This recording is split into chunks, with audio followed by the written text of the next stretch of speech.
कहानी दुख का असली कारण, गौतम बुद्ध की सीख। एक दिन बुद्ध अपने शिष्यों के साथ विहार में बैठे थे।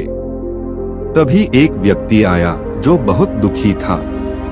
चेहरे पर थकान, मन में पीड़ा और आंखों में बेचैनी साफ दिख रही थी। उसने आकर बुद्ध के चरणों में बैठते हुए कहा, भगवान, मैं बहुत दुखी हूँ। मुझे समझ नहीं आता कि यह दुख मुझे कौन देता है, लोग, परिस्थितियां, भाग्य या कोई अज्ञात शक्ति। बुद्ध मुस्कुराए। उन्होंने पास में रखा एक छोटा सा पत्थर उठाया और उस व्यक्ति को देते हुए कहा, इस पत्थर को पकड़ो। व्यक्ति ने पत्थर हाथ में पकड़ लिया। कुछ पल बाद बुद्ध बोले, अब इसे छोड़ दो। उसने पत्थर छोड़ दिया। बुद्ध ने शांत स्वर में पूछा, जब तुमने पत्थर पकड़ रखा था तब क्या तुम्हें भार महसूस हो रहा था? व्यक्ति बोला, हाँ प्रभु, कुछ वजन था।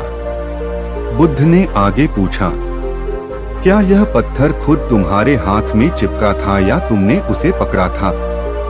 व्यक्ति बोला, मैंने ही पकड़ा था।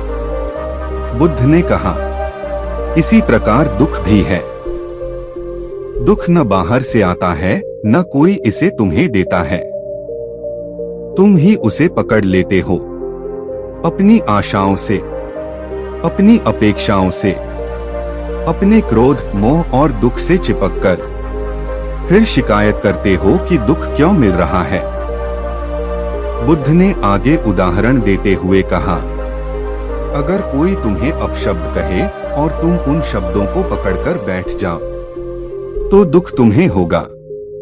अगर कोई परिस्थिति तुम्हारे मन के अनुसार न चले और तुम उसे पकड़कर बैठ जाओ तो दुख तुम्हें होगा। अगर कोई तुम्हें छोड़ जाए और तुम उस स्मृति को पकड़े रखो तो दुख तुम्हें होगा। उन्होंने निष्कर्ष में कहा, दुख कोई नहीं देता, हम ही अपने दुख को पकड़कर रखते हैं। जिस दिन तुम भीतर की पकड़ छोड़ दोगे उस दिन दुख भी तुम्हें छोड़ देगा। यह सुनकर वह व्यक्ति गहरी सांस लेकर बोला, भगवान, अब समझ आया। दुख बाहरी नहीं, अंदर की पकड़ है। और उसके चेहरे पर वर्षों बाद पहली बार शांति की मुस्कान खिल उठी।